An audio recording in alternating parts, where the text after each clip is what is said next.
মৰমৰ ছাত্ৰ ছাত্ৰী, আজি আমি পঢ়িম অসম জাতীয় বিদ্যালয়ৰ অষ্টম শ্ৰেণীৰ গণিত। তো ষ্টুডেণ্টছ, আমি পঢ়ি আছোঁ চেপ্টাৰ নাম্বাৰ 7 বৰ্গৰ সংখ্যা আৰু বৰ্গমূল।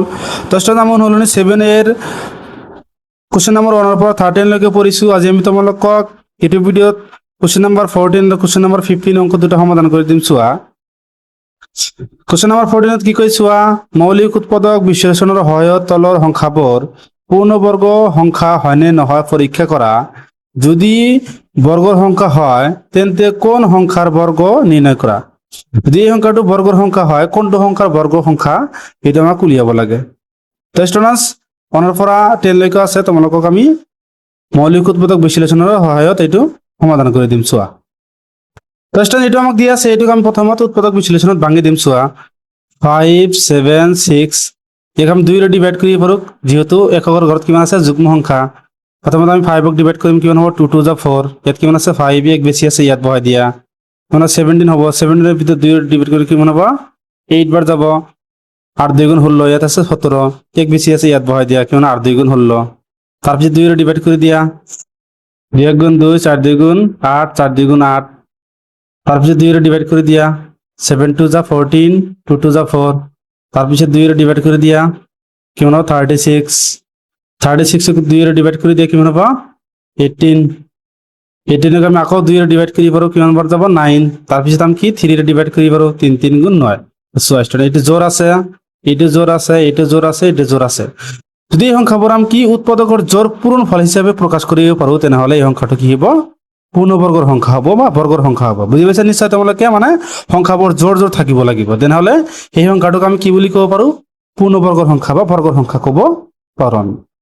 এটা আমি এনেকৈ লিখিব পাৰোঁ, 5 7 6 is equal to 2 into 2 into 2 into 2 into 2 into 2। কিমানটা আছে, 6টা আছে, 1 2 3 4 5 6, 1 2 3 4 5 6। তাৰপিছত 3 আছে, কিমানটা, 2টা। জোৰ হিচাপে প্ৰকাশ কৰিব পাৰোঁ, তেনেহ'লে আমি 576টোক আমি বৰ্গৰ সংখ্যা ক'ব পাৰোঁ। তাৰপিছত ষ্টুডেণ্ট, সেইটো আমি এনেকৈ লিখিব পাৰোঁ, এইটো জোৰ আছে, এইটো 2 স্কোৱাৰ লিখিব পাৰোঁ, এই দুটা পূৰণ কৰিলে 4, 2 স্কোৱাৰ মানে 4। আকৌ এই দুটা 4 লিখিব পাৰোঁ, মানে 2 স্কোৱাৰ লিখিব পাৰোঁ। সেম এই দুটা আমি 2 স্কোৱাৰ লিখিব পাৰোঁ। 3 আৰু 3 পূৰণ কৰিলে কিমান হ'ব, 9। 3 স্কোৱাৰ কৰিলে কিমান হ'ব, 9। তোমালোকে এটা ফৰ্মুলা পাইছিলা, a to the power m into b to the power m is equal to a into b power m। চোৱা, সেম হ'ব 2 ইনটু 2 ইনটু 2 ইনটু 3।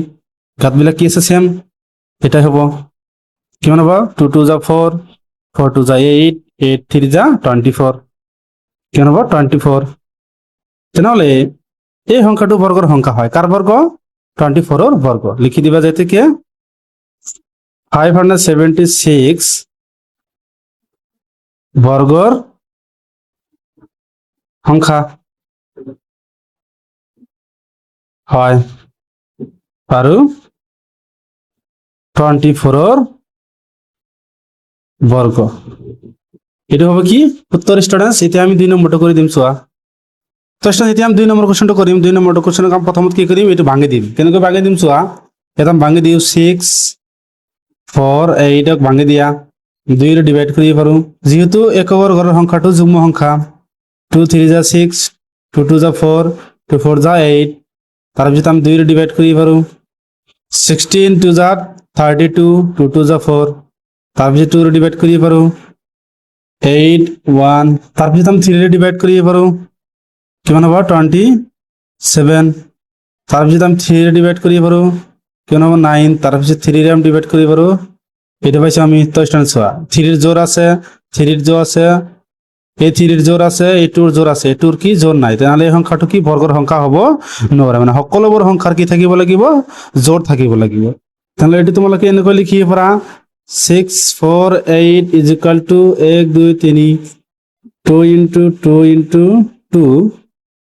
তাৰপিছত কিমান আছে, 3 ইনটু 3 ইনটু 3 ইনটু 3। এটা আমি এনেকৈ লিখিব পাৰোঁ, 2 আৰু 2 আছে, এইটো স্কোৱাৰ লিখিব পাৰা, 3 আৰু 3 আছে, 3 স্কোৱাৰ লিখিব পাৰা, 3 আৰু 3 আছে, স্কোৱাৰ লিখিব পাৰা। তো 3 3 2ৰ জোৰ আছে, এইটোৰ কি জোৰ নাই, তেনেহ'লে এই সংখ্যাটো বৰ্গৰ সংখ্যা হ'ব নোৱাৰে। তোমালোকে লিখি দিবা যে এতেকে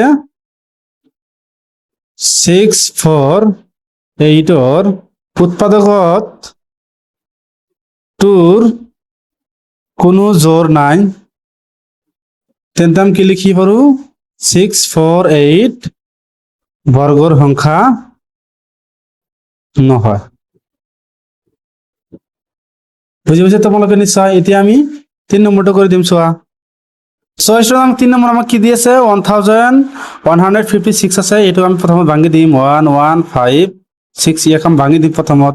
ভাঙি দিয়াটো কি কয় মৌলিক উৎপাদক বিশ্লেষণ চোৱা। 11 এৰ ভিতৰত 2 ডিভাইড কৰিলে কিমান হ'ব 5, ইয়াত কিমান বেছি থাকে 1, ইয়াক তুমি ইয়াত বহাই দিয়া কিমান হ'ব 15, 15 এর ভিতৰত 2 কিমান বাৰ যায় 7 বাৰ, 7 2 যা 14, ইয়াত কিমান থাকে 1 বেছি থাকে, ইয়াত বহাই দিয়া 16, তেনেহ'লে কিমান বাৰ যাব 8 2 যা 16।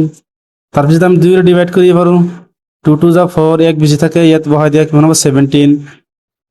তো ইয়াত কিমান আছে 17 হ'ব, 17 ক যদি 2 ডিভাইড কৰি দিয়া কিমান হ'ব 16, ইয়াক বেছি থাকে, ইয়াত বহাই দিয়া কিমান হ'ব 18, 18 ক 2 ডিভাইড কৰিলে কিমান যাব 9 বাৰ যাব। আকৌ 289 বৰ্গমূল কিমান জানো 17 জানো, তেনেহ'লে 17 যদি ইয়াক ডিভাইড কৰি দিয়া কিমান হ'ব 17 হ'ব।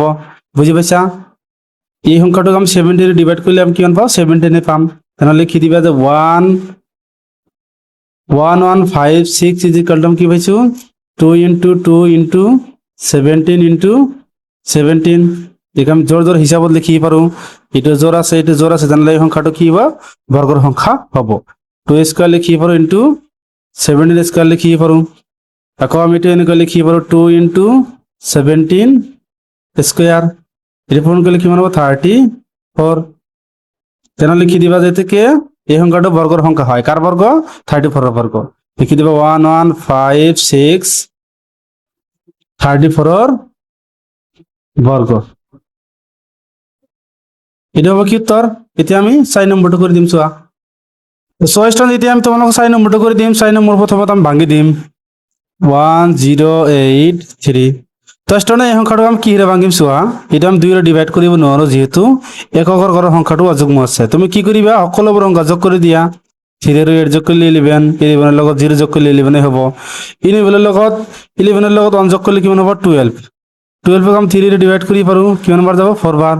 তাহলে এই সংখ্যাটোক আমি 3 ৰে ডিভাইড কৰিব পাৰো, তুমি 3 ৰে ডিভাইড কৰি দিয়া 3 3 যা 9, ইয়াত কিমান আছে 10, 1 বেছি আছে ইয়াত বহাই দিয়া 3 6 যা 18, তারপর 3 1 যা 3, তারপর আকৌ যোগ কৰি দিয়া এটা কিমান হ'ব 7, 6 আৰু 1 যোগ কৰিলে কিমান হ'ব 7, 7 আৰু 3 যোগ কৰিলে কিমান হ'ব 10, 10 ক আমি 3 ৰে ডিভাইড কৰিব নোৱাৰো, আকৌ এইটো সংখ্যাক আমি ডিভাইড কৰিব নোৱাৰো।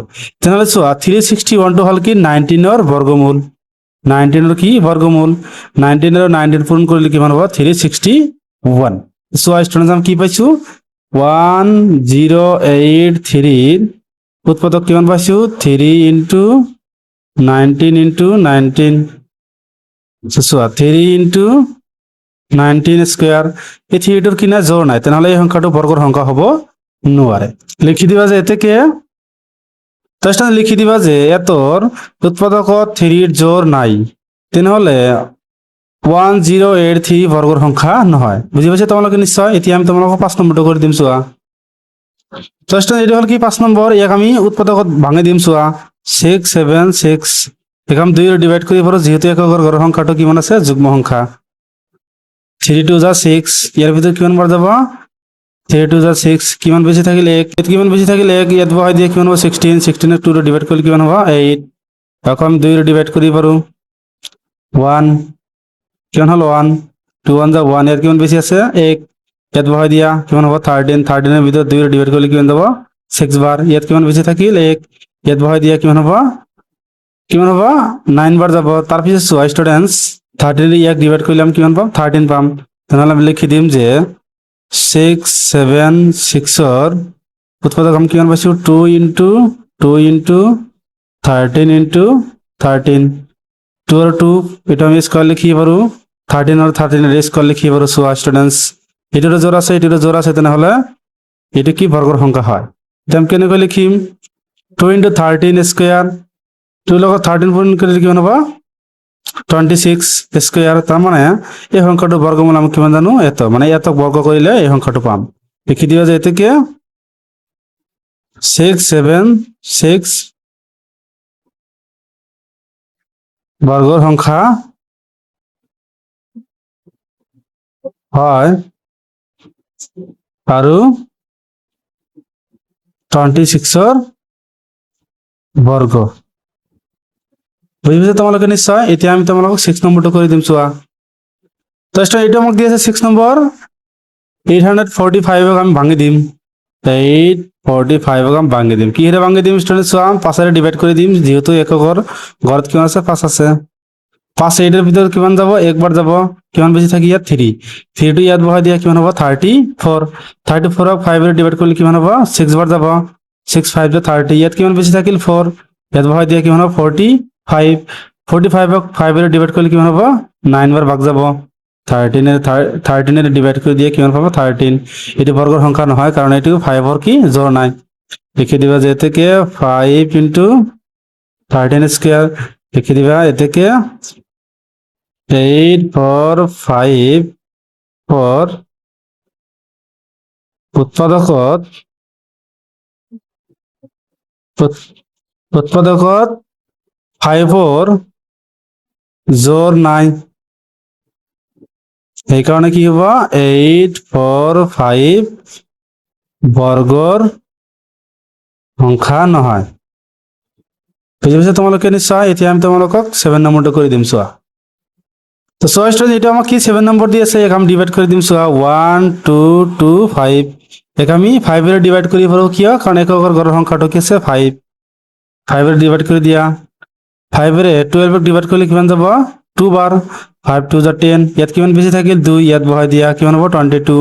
22ক 5ৰে ডিভাইড কৰিলে কিমান বাৰ যাব 4 বাৰ। 4 5 যা 20, ইয়াত কিমান বেছি থাকিল 2 বেছি থাকিল, ইয়াত বহাই দিয়া কিমান হ'ব 25। 25ক যদি 5ৰে ডিভাইড কৰি দিয়া কিমান হ'ব 5 আহিব। তাৰপিছত আকৌ আমি 5ৰে ডিভাইড কৰিব পাৰোঁ, কিমান হ'ব 5 4 যা 20, ইয়াত কিমান বেছি থাকিল 4, ইয়াত বহাই দিয়া কিমান হ'ব 45 হ'ল। 45ক আমি 5ৰে ডিভাইড কৰিলে কিমান হ'ব 9 বাৰ ভাগ যাব। এতিয়া 49ৰ বৰ্গমূল আমি কিমান জানো 7। 7 7 যা 49, চোৱা এইটোৰো জোৰ আছে, এইটোৰো জোৰ আছে, তাহলে এই সংখ্যাটো বৰ্গৰ সংখ্যা হয়। লিখি দিয়ে 1 2 2 5 is equal to 5 square into 7 square. লিখি দিবা যে এতেকে এই সংখ্যাটো বৰ্গৰ সংখ্যা হয়। আকৌ এটা আমি এনেকৈ লিখিব পাৰোঁ 5 into 7 square is equal to 5 7 যা 35। এই সংখ্যাটো বৰ্গৰ সংখ্যা হয়, আর বর্গমূলটো কিমান আছে 35। লিখি দিবা যে এতেকে 1 2 5 বৰ্গৰ সংখ্যা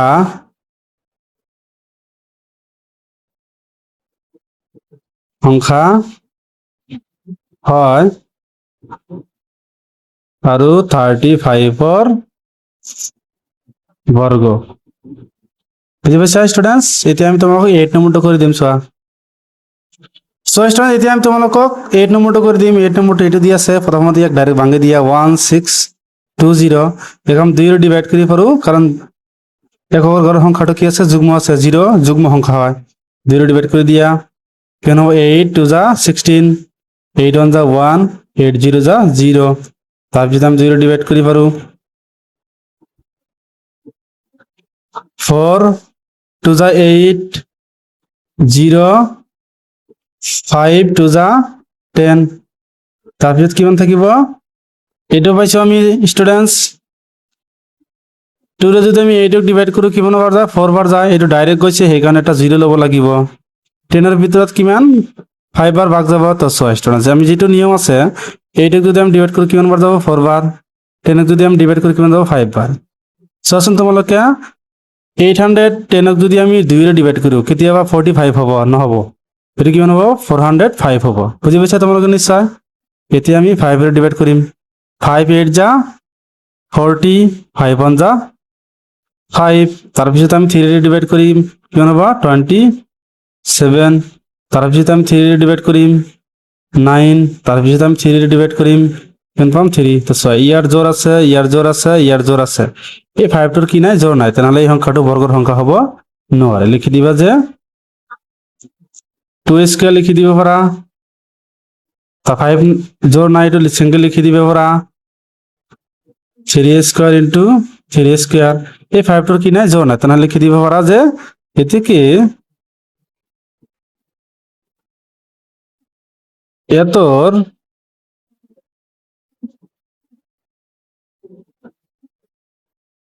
উৎপাদকত 5ৰ জোৰ নাই, তেন্তে 1620 বৰ্গৰ সংখ্যা নহয়। বুজি পাইছা? বৰ্গ নহয়। এতিয়া আমি তোমালোকক 9 নম্বৰটো কৰি দিম, চোৱা। ষ্টুডেণ্ট 9 নম্বৰ এইটো দি আছে, ইয়াক আমি ভাঙি দিম। 1176 আমি 2 ডিভাইড কৰিব পাৰোঁ। 11 ভিতৰত কিমান নম্বৰ যাব? 5 বাৰ।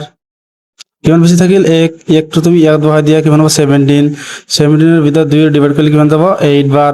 ইয়াত কিমান বেছি থাকিল? 1 ইয়াত বহাই দিয়া, কিমান হ'ব? আকৌ 8 হ'ব। তাৰপিছত 2 ডিভাইড কৰি দিয়া, 2 2 যা 4, ইয়াত আছে 5 1 বেছি আছে, ইয়াত বহাই দিয়া, 9 2 যা 18, ইয়াত কিমান আছে? 18 18ক ডিভাইড কৰিলে কিমান বাৰ যায়? 9 বাৰ। ইয়াত আছে কিমান? 8 8ক আমি 2 ডিভাইড কৰিলে কিমান পাওঁ? 4। আকৌ আমি 2 ডিভাইড কৰিব পাৰোঁ, ইয়াত কিমান আছে? 29 14 2 যা 28, ইয়াত কিমান বেছি আছে? 1 ইয়াত লিখি দিয়া, কিমান হ'ব? 14, কিমান হ'ব? 7। তাৰপিছত ষ্টুডেণ্টছ এইটো আমি 3 ডিভাইড কৰিব পাৰোঁ। কেনেকৈ চাবা? 7 আৰু 4 যোগ কৰিলে 11 11ৰ লগত 1 যোগ কৰিলে কিমান হ'ব? 12। তাৰমানে এইটো 3 ৰে ভাগ যাব। কিমান হ'ব? 3 4 যা 12, কিমান বেছি থাকিল? 2, ইয়াত বহাই দিয়া, কিমান হ'ব? 27 27ক 3 ৰে ডিভাইড কৰিলে কিমান হ'ব? 9। তাৰপিছত আমি 49ৰ বৰ্গমূল কিমান জানো? 7 × 7। চোৱা, 7ৰ জোৰ আছে, 2ৰ জোৰ আছে, 2 আৰু 3ৰ কি নাই? জোৰ নাই। তেনেহ'লে এইটো বৰ্গৰ সংখ্যা হ'ব নোৱাৰে। লিখি দিবা যে গতিকে 2 স্কোয়াৰ আছে, 2 স্কোয়াৰ নাই, 3 স্কোয়াৰ নাই আৰু 7 স্কোয়াৰ আছে। তেনেহ'লে এই সংখ্যাটোৰ জোৰ নাই। তেনেহ'লে এইটো আমি কি বৰ্গৰ সংখ্যা ক'ব নোৱাৰো। লিখি দিবা যে এতিয়া 1176ৰ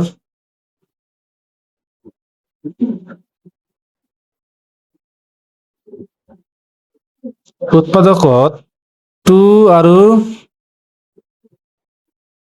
3ৰ জোৰ নাই, তেন্তে 1176 বৰ্গৰ সংখ্যা নহয়। বুজি পাইছা? এতিয়া আমি তোমালোকক 10 নম্বৰটো কৰি দিম, চোৱা।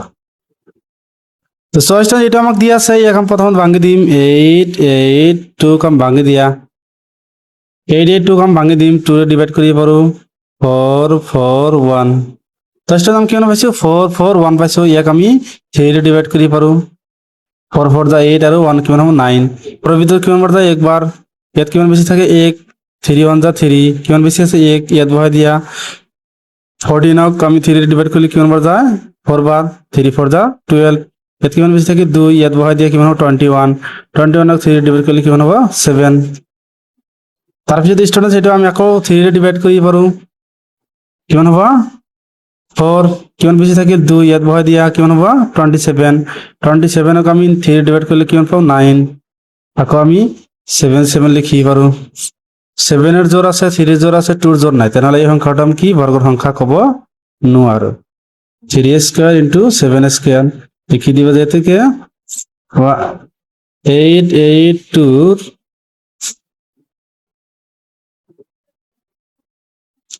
উৎপাদকত কি 2ৰ জোৰ নাই,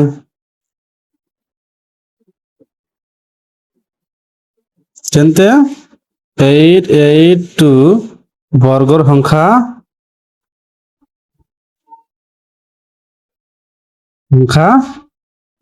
নহয়। বুজি পাইছা ষ্টুডেণ্টছ? তো এতিয়া আমি তোমালোকক 15 নম্বৰ অংকবিলাক সমাধান কৰি দিম, চোৱা। তো ষ্টুডেণ্ট এইটো তোমালোকক আমি সমাধান কৰি দিম। 1 নম্বৰ কুৱেশ্যনটো কি আছে? ক্ৰমিক অযুগ্ম সংখ্যাৰ পূৰণফল যদি হ'ব তাৰ পৰা 1 কি হৈছে? মাইনাছ। যিকোনো এটা উদাহৰণ লোৱা, ক্ৰমিক অযুগ্ম সংখ্যাৰ পূৰণফল ইকুৱেলটো কিমান হৈছে? মাইনাছ হ'ব লাগিব। যেটি আনসাৰ ওলাব তাৰ পৰা কি? মাইনাছ উলিয়াব লাগে। তো চোৱা, 3 আৰু 5ৰ মাজত যুগ্ম সংখ্যা কি আছে? 4। কিমান হ'ব? 4 4ক 4 লিখিছা, 4 ইয়াত লিখি 4 স্কোয়ার লিখি দিবা, কিমান হ'ব? 16 16ৰ পৰা 1 মাইনাছ কৰিলে কিমান থাকে? 15 থাকে। কিমান থাকিল? 15। আকৌ 3 আৰু 5 পূৰণ কৰিলে কিমান হ'ব? 15 হ'ব। তেনেহ'লে ইয়াৰ পৰা আমি এটা নিয়ম পাইছোঁ, যদি অযুগ্ম ক্ৰমিক সংখ্যাবিলাক পূৰণ দিয়া থাকে আৰু যদি -1 কয়, ইয়াৰ মিডলত থকা যুগ্ম সংখ্যাটো আমি স্কোয়াৰ কৰি দিম। আৰু যদি যুগ্ম সংখ্যা থাকে, ইয়াৰ মিডলত থকা অযুগ্ম সংখ্যাটো স্কোয়াৰ কৰি দিম। বুজি পাইছা তোমালোকে নিশ্চয়? ইয়াৰ ভিতৰত কিমান আছে? 14।